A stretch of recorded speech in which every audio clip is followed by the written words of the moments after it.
I never wanted to let PSC put limits on how I live my life.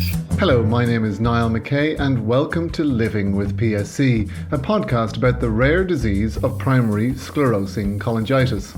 Now, PSC causes the bile ducts inside and outside the liver to become scarred, narrowed and eventually blocked, and leads to liver cirrhosis. In this podcast, we aim to dispel some of the myths about the disease. So we have a very special podcast today. We're talking to Dr. Nathan Baggett, who is a transplant recipient and also training to be a medical doctor. But Dr. Baggett is going to share with us his journey about receiving multiple transplants and also encountering multiple problems. But let's start at the beginning. Dr. Baggett, would you like to tell us how you got diagnosed? So I was diagnosed about 10 years ago when I was 20 years old. I was a sophomore in my undergraduate education and was diagnosed 2 years after I was initially diagnosed with ulcerative colitis. What led to the diagnosis? Were you suffering for a while? No, so I was diagnosed with ulcerative colitis when I was 18. And that diagnosis was probably much like many other people who have been diagnosed with ulcerative colitis. I, at that time, had GI symptoms, was losing a lot of weight, and was diagnosed with UC. Eventually, needed some steroids for a while, but eventually my UC became pretty mild and was able to start university and go through my education. My PSC diagnosis really wasn't related to any complaints from me. I was at my GI doctor's clinic one day, and we got some lab tests that revealed elevated liver enzymes. And at that time, I think when I got those results, I didn't think there was anything that would come of it. I had never heard of PSC, despite having UC for the previous 2 years. So I kind of thought all of the elevated lab tests would amount to nothing in the end.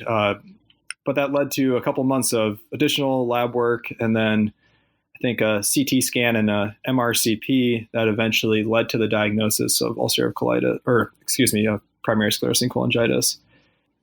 And because usually they believe that most people have it for about 10 years even before they're diagnosed. Isn't that correct? Yeah, but I think with the benefit of hindsight and the benefit of having the diagnosis, all of a sudden, the previous years of some of those mild symptoms kind of made a little bit more sense to me.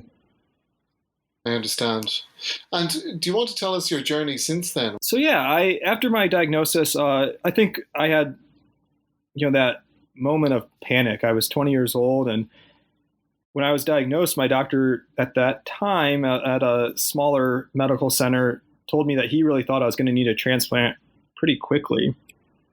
And I was devastated. I was a young man. I thought of myself as being pretty healthy despite having ulcerative colitis. And so being told that I was going to need a transplant potentially imminently at that time, was terrifying to me. I was lucky that after being referred to a larger university hospital, I was clear that transplant wasn't in my near future. And I had a couple doctors at that time that really encouraged me to try to live my life as best I could. Sorry, did I lose you there? No. Yeah. So what changed for you then, Nathan? Yeah, so I was in my just starting my third year of medical school and got quite a bit sicker over the course of maybe just a month or two, and had multiple ERCPs back to back. I think I was studying for a board exam or an important exam for me, and was just super sick, was finding myself sleeping more and more, was so itchy that my legs were just like bleeding all the time from scratching incessantly, and eventually was hospitalized for a couple of days with a bout of cholangitis, got antibiotics, and then within a few weeks I was back in the hospital, but this time I was even sicker than I was before, and it became clear to my team based on my lab work that it was the right time to list me for transplant. So after that hospitalization and getting added to the transplant list, my labs quickly improved. I think just with antibiotics and with an ERCP and opening my ducts, I got a little bit better. And so I was in this kind of difficult position of being sicker, but also not being sick enough to get transplanted, and still at the point in my education where I was trying to, still achieve that goal of finishing medical school. But as I lingered on the list longer, it became apparent that, I wasn't going to get sick enough to move to the top of the list. And despite feeling so ill and feeling like I was getting sicker each day, the transplant list, can sometimes be pretty unfair to PSC patients. And I was stuck in that same position that a lot of PSC patients face. So I was... what is it specifically about the list? Sorry, can you explain that a little bit? Tell us why PSC patients don't go to the top of the list. Yeah, I think that, if you talk to PSC patients and you hear from a lot of people that their labs don't always reflect how sick they are. And the MELD score looks at a couple specific labs and that's how you get ranked on the transplant list. But other aspects of your disease aren't necessarily accounted for into that. Patients that are in and out of the hospital frequently with these potentially life-threatening infections, like cholangitis, don't necessarily get any credit, for lack of a better term, for that in how they're listed. And so the MELD score just doesn't necessarily reflect how PSC patients get ill. And as a PSC patient, a lot of PSC patients end up lingering on the list for a long time, and live donor transplantation becomes the best option for them to get a life-saving transplant. And then something changed again for you with in your health? Well, what changed for me was I was really fortunate to have my cousin step forward and volunteer to be a live donor. And so I had at that time I was getting closer to the end of my medical school training, and I had decided that trying to start residency when I was still on the transplant list was not a great option. And so we were really hoping that I would be able to get a transplant in that time. And I didn't know this, but I had a wonderful cousin who had said that her lifelong dream, or was on her bucket list, was to donate an organ. And so when my family knew that I needed a transplant, she stepped forward and volunteered to go through the, quite rigorous testing process, and was eventually approved to be my living donor. So I was just incredibly lucky that on March 21st, 2017, I was able to receive a portion of her liver through a live donor transplant. And is it the same? You have to be the same blood group and all that kind of stuff? Yeah. So generally for a live donor transplant, they would like you to have the same blood group. The RH factor, the plus and minus, don't need to necessarily match for a live donor transplant. And the biggest criteria that I think can be difficult to find is the donor's anatomy of their liver has to be compatible with donating. So by taking a large chunk of their liver, they need to make sure that they can leave enough liver behind for the donor to survive. And so having a compatible match that your donor has enough liver tissue to take a good chunk of it to keep you alive after the transplant, and also for them to survive long enough for their liver to regenerate, is the important factor there. Effectively, it grows back for them, all going well. Yeah. Yep. And so, it grows back, I think, surprisingly rapidly. And I'm happy to report that, within a few months after my cousin donated to me, she was moved to Eastern Europe to teach English at a school there, and has been doing great. That's great. And how did you do with the transplant? I did great for a couple of days. And I remember after the surgery, I think it was maybe 2 days after surgery, I was up on the general transplant floor and just saying to a couple of my doctors who I know well, who have been mentors through me throughout my education, and to my wife and my family that were in the room that it was the best I felt in years, maybe 4 or 5 years, despite having a huge surgical scar and being in that post-operative pain, feeling just generally better than I had in so long, and how precious that feeling was to me. That going into surgery, I was covered with scratches and oozing from these little scrapes I'd given myself from scratching.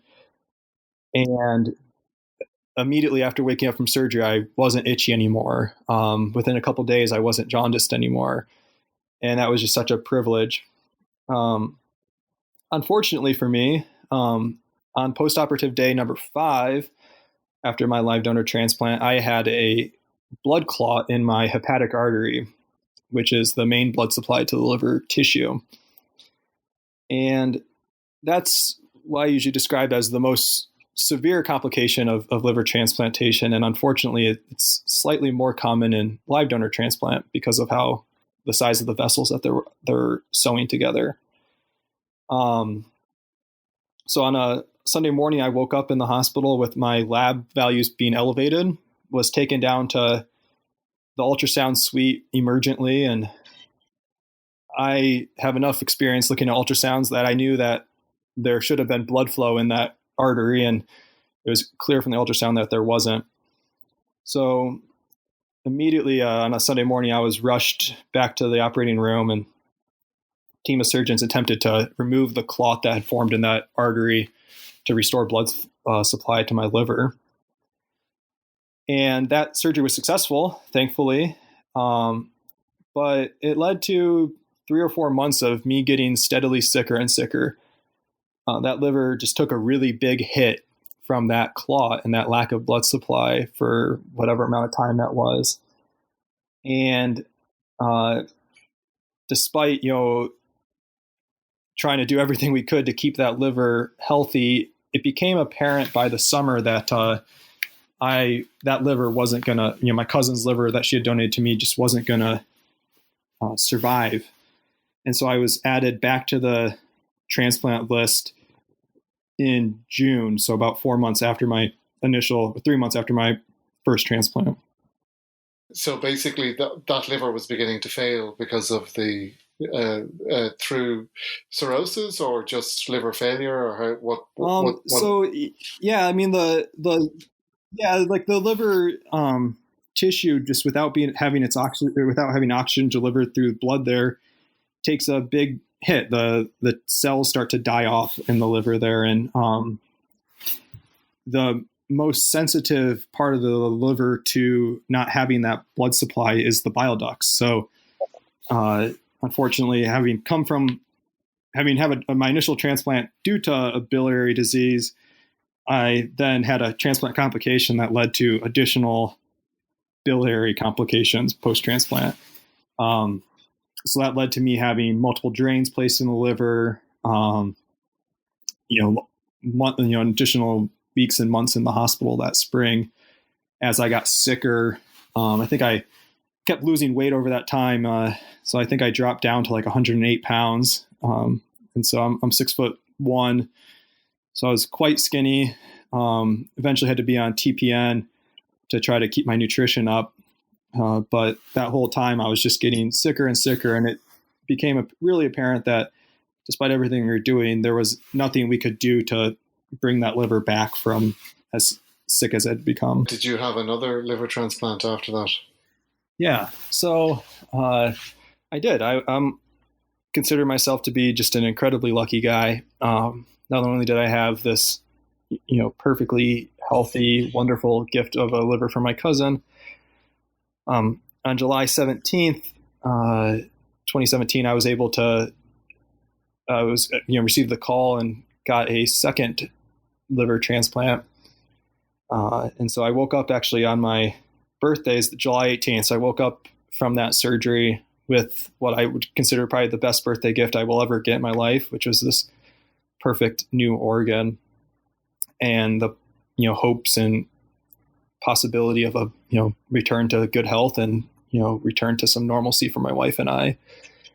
And so that liver was came from a young 15-year-old girl from a nearby town who had a brain injury after an accident. And her story in itself is incredible, that at 15, when she was getting her learner's permit to drive, she checked the box on her driver's license that she wanted to be an organ donor. And she even had told her dad just a few weeks before she died that she wanted to be an organ donor. And her dad told her that she was too young to think about that. But no one could imagine that 2 weeks later she'd have this horrific accident. And out of that tragedy, her family chose to donate her organs. And I know her kidney recipient and I, her heart recipient and I, whose lives were saved because of that gift. Now, is it normal? I think normally you don't know the donor, do you, or know much about the donor, or how did that? Yeah, so I can speak to the United States system. You typically don't know the donor. When I got the call that there was an organ available to me, they only give you some basic information about it. So I knew it was from a young woman. I didn't know her age or anything about how she passed. It wasn't until a few months after my transplant that I actually got a letter from her family, from her older sister, that in the United States, they allow you to write a letter to the donor family and to the recipient family that is anonymous. And after you've connected anonymously through the organ donation service, then you can start exchanging information more freely. And so at this point, I talk with her family pretty regularly. We've had a chance to have dinner with them, been to a few gatherings with them, which has been a really important part for me of understanding where this organ came from. I think that as a recipient, it's a little hard to come to grips with the fact that you've got someone else's organ inside of you. Intellectually, you maybe know that someone had to die to get that organ, but when you wake up with it, I think it's easy some days to forget the humanity behind it when it's just kind of this abstract gift of an organ. It's definitely one of the things that feels that, when you do think about transplant, it does strike you how, often somebody has to die for you to live, and that's a tragedy in itself. Yeah, for sure. Out of this tragedy, out of a family's immense grief, and particularly for me to have received the organ from a young woman, with her whole life ahead of her, her future was lost that day. But out of that, her family, made this completely selfless and generous decision to save my life. And so knowing her name and hearing her story allows me to, when I had her liver, it was a part of me. Every time I thought about the organ, instead of thinking about a liver and about this organ, I thought about Corey, this 15-year-old girl who loved riding horses, wanted to be a nurse one day, played basketball. And I think having that reminder to me really helped me to come to grips with, what that gift really meant. It certainly puts your bad days in perspective. For sure. How have you done since then? How have you been? So since I received Corey's liver in July, I had a period of maybe 6 to 8 months of getting progressively better and better. I was getting stronger. I was actually able to head out and start interviewing for residency jobs, traveling around to go through that process. And my wife and I really started to feel like that promise we had, or that what we had hoped for of a more normal life after transplant, of me feeling better, not being so sick all the time, was maybe coming true for us. And then one of those, weekly labs I got after my second transplant came back, and my liver enzymes had to elevate it again. And so starting in the spring after I received that second transplant, started getting quite a bit sicker again, and went back into the hospital frequently and had multiple drains again, had biopsies frequently, and eventually I got so sick that the team decided the best chance for me to do well was to relist me again. And so about a little less than a year after I got Corey's liver, I was added back to the transplant list. And so that summer, I got right back to some of the same symptoms of PSC. I didn't have a recurrence of PSC in my liver, but again, my bile ducts were getting really sick, and I was having some of the same problems where my bile ducts couldn't drain.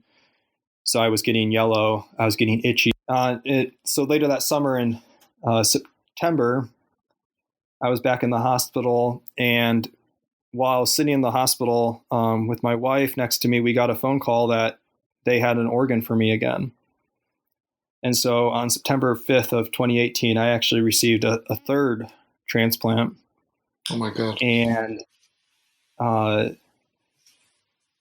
set off, it's the same thing was with my second liver. It was a gift from a young man. We don't know that much about him yet. We haven't really heard a whole lot, but we know as a young person who passed away and whose family chose to donate his organs. And so for the second time, I had this gift of life from someone whose life was cut short. It was really this, despite the complications I'd faced up to that point, it was really the third transplant where things actually got to be incredibly difficult for me. I had a pancreatic leak after that transplant. And so I ended up being in the hospital for almost 100 days that fall after that transplant. Had a lot of complications. I had my colon perforated because of the pancreatic leak. I had drains all through my belly, maybe 6 or 7 drains at one point. I kept having bleeding problems. I had another clot in my liver. And throughout that whole time, there were a couple times where, I crashed and had really thought that was going to be it. And my team was able to, get me to the operating room and stop some bleeding or open up a clotted artery. That gave me more time. I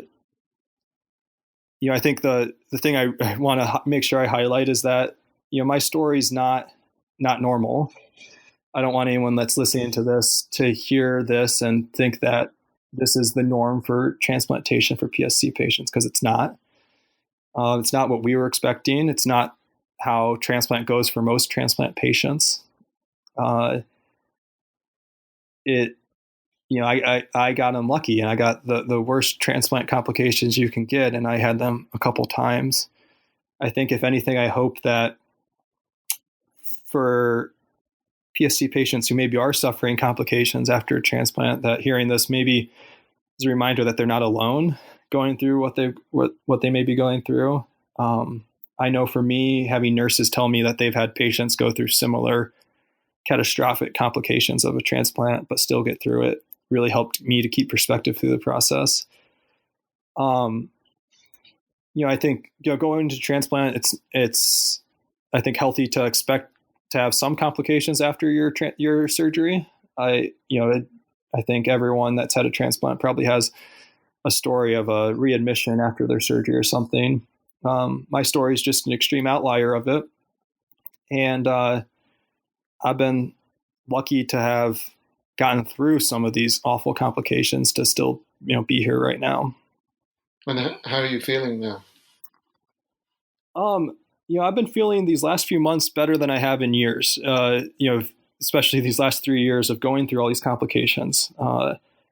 I'm gaining weight again for the first time in years, looking closer to, being healthy.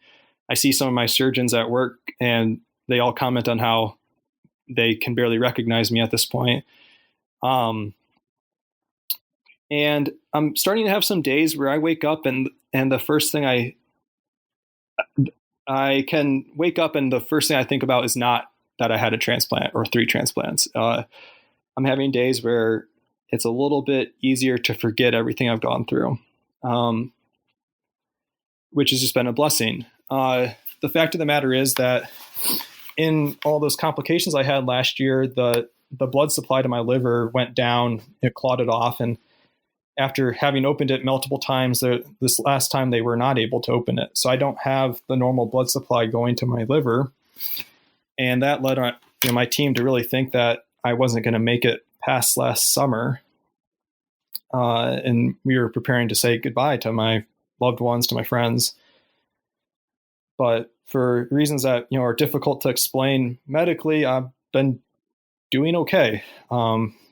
Things have somewhat stabilized for me for the last few months and been able to find moments to enjoy and take advantage of this period where I'm doing well, knowing that we don't know how long this period of normalcy is going to last.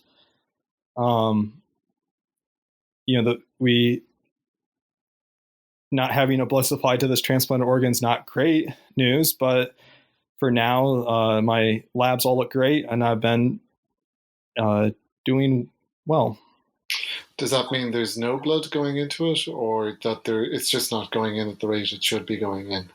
So the liver has 2 blood supplies. It has the hepatic artery and the portal vein. Most of the blood that goes in the liver comes through the portal vein, and so that's still open in me. But the hepatic artery is the blood supply that keeps the bile ducts and the liver cells themselves alive and healthy, and that's what I don't have. And that's what clotted those previous times that led my organ to my organ failing. And for whatever reason, this time it clotted off and it didn't, the organ's still surviving. In medicine, there's a possibility that you can get what's called collateral blood flow, where new blood vessels generate around a blockage. And there's, I guess, some hope amongst my team that may be what's keeping my liver alive now. But it's impossible to know how long that's going to hold up. It's maybe tenuous at best at this point. And it's part of living with PSC in general, isn't it? Is this just this always waiting for the other shoe to drop? But there are 3 significant, very narrow escapes for you so far. Yeah, I mean, I would probably count it, and I think some of my doctors who have been sweating along through this, and my wife who's been watching it, probably would count it as even more than 3. Just the times I've had bleeding complications, or I've had these clots that have happened that they didn't think they were going to be able to open, and then eventually did get opened up. I've been extremely fortunate, and despite all these complications, I can't help but feel that. To get 3 transplanted organs, to get the gift of life 3 times through transplantation, and then to have a loving spouse by my side to help encourage me through this incredible teams of doctors at the University of Wisconsin that never gave up and were at my side through this whole thing, kind of taking each complication with us and figuring out a way to get ahead of it. I've been extremely lucky. And will you specialize in liver disease when you're fully qualified? So I was starting my surgery residency, and I think at the end of the day, one of my goals was to pursue liver transplant, to become a transplant surgeon. At this point, I don't know what's next for me with my training. I'm still in this kind of period of uncertainty that, just a few months ago, I was as sick as I could be, and we were kind of preparing for the worst case scenario.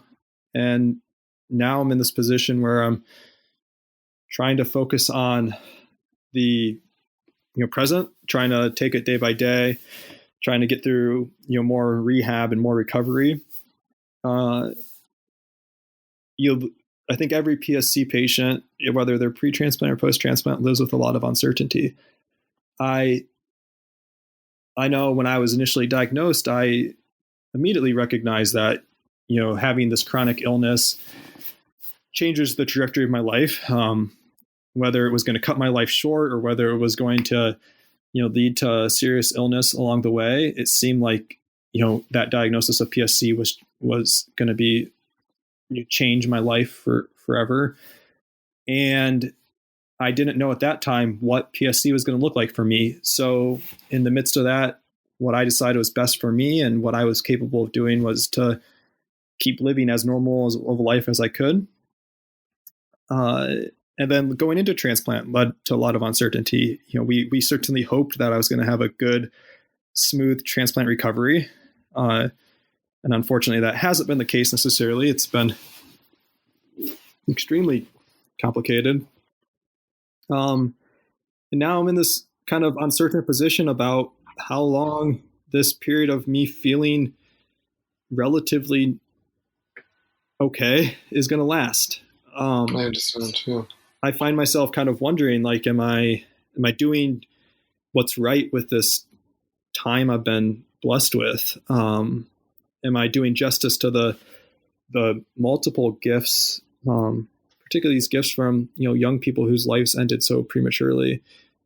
Am I doing justice to the, heroic efforts that my doctors and what my wife has been through, my family has been through to get me to this point?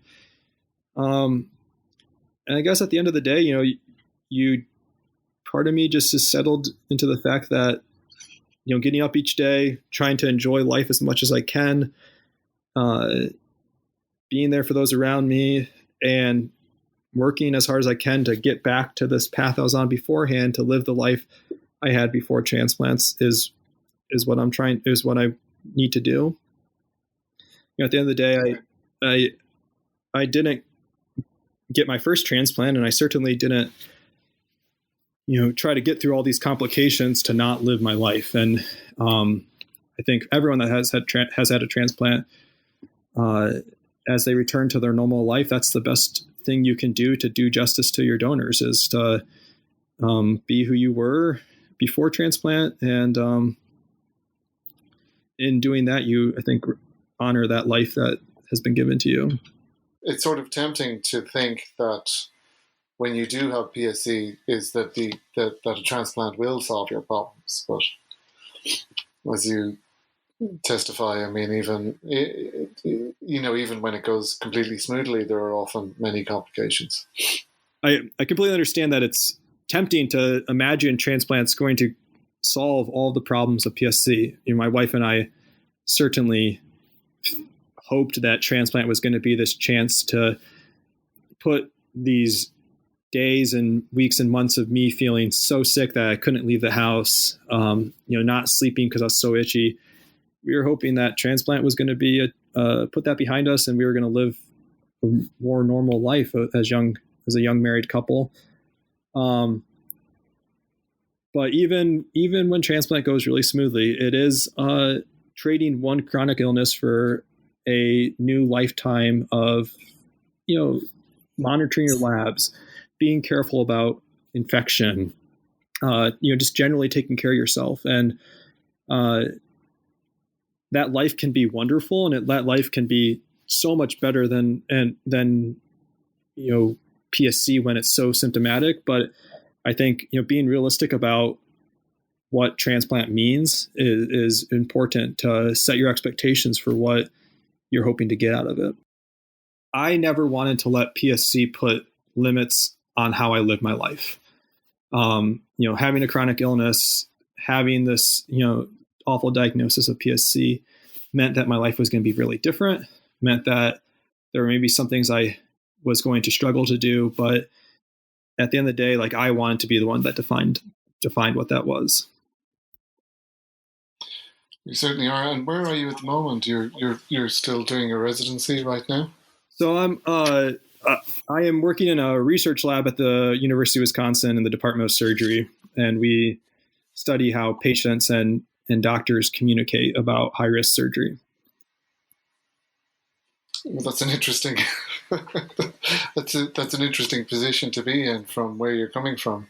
Yeah, I think that I think my experience as a patient really lends itself to this kind of work of thinking about, how can doctors better describe and talk about high risk surgeries so that patients can make, the best decision for them personally. If I can just end, with something that I had a patient years ago that I heard say that life doesn't have to be perfect to be wonderful.